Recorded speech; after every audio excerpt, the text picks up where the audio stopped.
Bill and I have the great opportunity to introduce this video in recognition of Bob's extraordinary career at Latham Watkins. He is an amazing man. He's transformed the firm, the look, the shape, the composition, the strength, and the vision. What hasn't changed is the chemistry and the culture. Always thoughtful, always provocative. He mentored so many people along the way, including me, although he may not see it that way. He always put the firm first, and he always put people first. Over the last 20 years, Latham & Watkins has enjoyed tremendous success while preserving our culture and values. We owe much of that success to Bob Dell. On the eve of Bob's retirement, let's celebrate and pay tribute to a remarkable man who has transformed Latham & Watkins.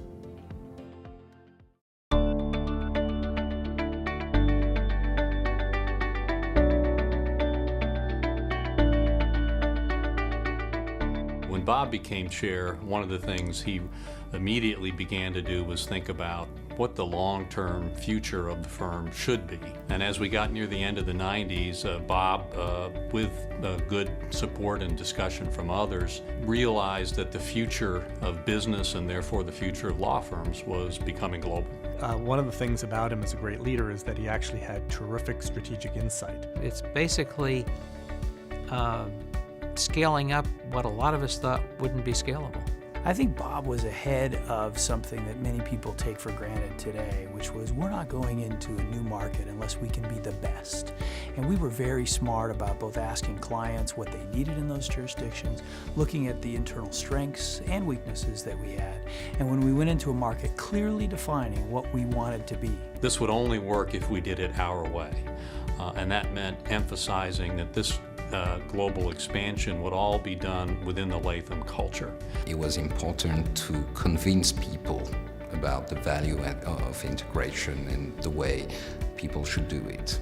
And then Bob personally put a tremendous amount of his own time and effort into traveling around the world, getting to know all the partners, getting to know the practices, demonstrating very tangibly the support of the firm for this global expansion. It was just amazingly impressive how he dealt with this situation, how calmly, methodically, he explained everything. Bob is particularly adept at getting everybody rowing in the same direction by rallying us around the same core principles. And Bob just, sort of listened and had everybody have their say, and then he, at the end of this discussion, he said what he thought. And immediately a consensus formed around that view. His vision was very simple. It was to be the best firm in the world. It is very difficult to execute an international expansion strategy, and Bob and his team did a superb job. We came from being on our way to being a great United States law firm into being a true global law firm. And Bob set the tone for that, carried it forward, and made sure it happened. And for that, we owe him a great debt of thanks.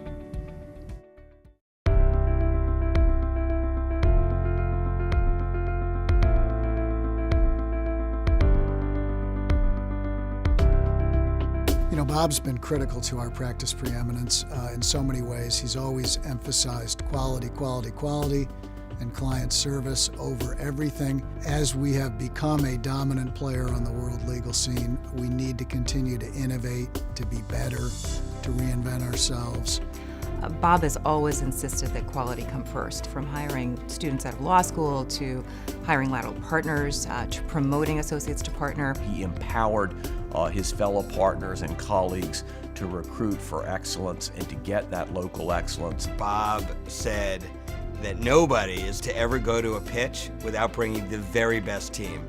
And that very best team might be from outside of your office or from outside of your practice area. Bob always told us you need to focus on high-end work. You want to be recognized by your clients as the firm that will be able to address those sophisticated issues. The clients get it, that we're about delivering value to them and just consistent quality and excellence, not because Bob's drilled it into us, but because Bob's exemplified it and rewards it where he sees it. The culture is intact, and the culture is delivering quality every single day.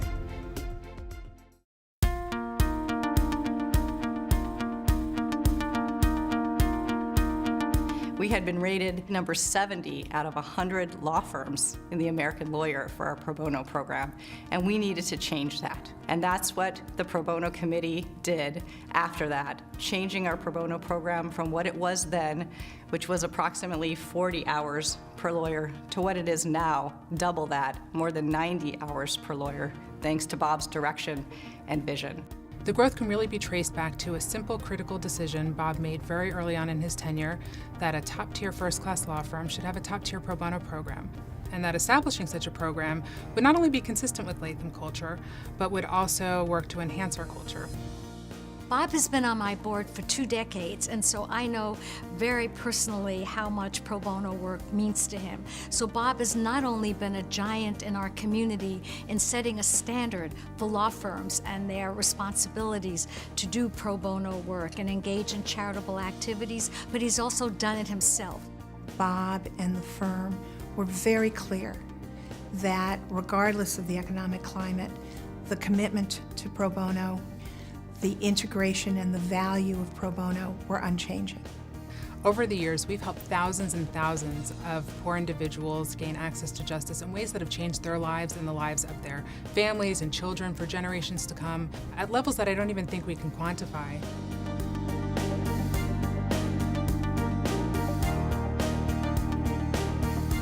I feel like I've gotten to grow so much in my first year at the firm, largely because of the pro bono work I've done. There's a different type of project for everyone, from litigation to corporate, from helping Holocaust survivors to helping children in their adoptions.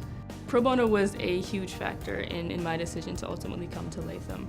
That was something that I knew was important to me as a law student. A firm and community that values pro bono, that makes that commitment, frankly, that's a community and a firm that I am proud to be a part of. We see the executive committee really making a commitment to a broad range of pro bono initiatives.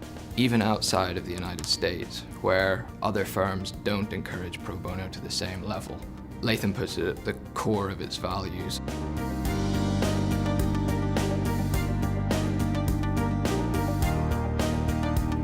So the starting point for all of this was Bob's decision to prioritize pro bono service at Latham, and then bolstering that decision with steadfast and vocal support of the program over the years. As a result, today pro bono service is an integral part of who we are as a firm, and I think it's going to forever remain as one of Bob's enduring legacies.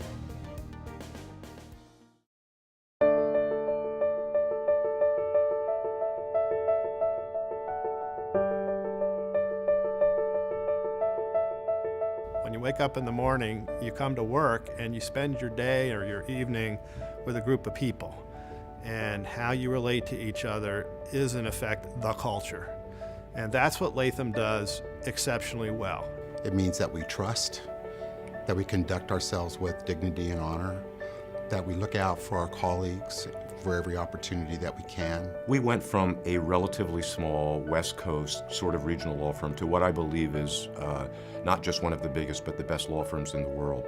And the constant throughout that has been the buy-in of our culture.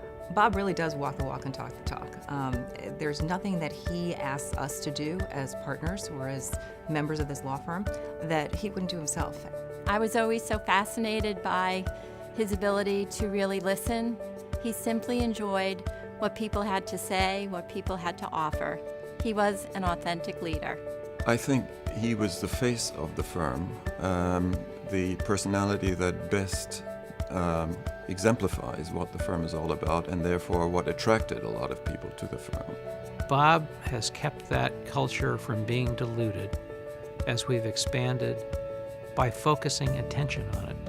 We don't just hire people because we think that they may be the smartest or they may produce the most business. Those are important things, don't get me wrong, but it's not enough here. The first time that I actually saw it in practice was when a group approached us about joining the Houston office. Bob's first question was, will they be a cultural fit?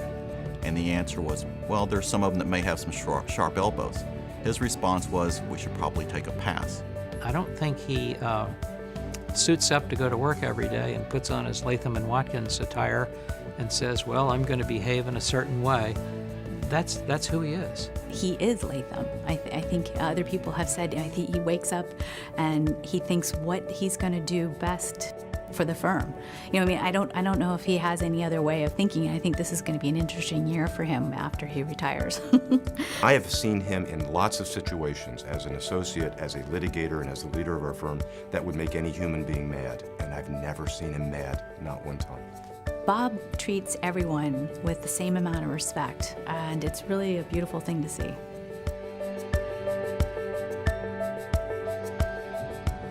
Counselor, advisor, builder, custodian and steward of the highest order, partner, and dear friend.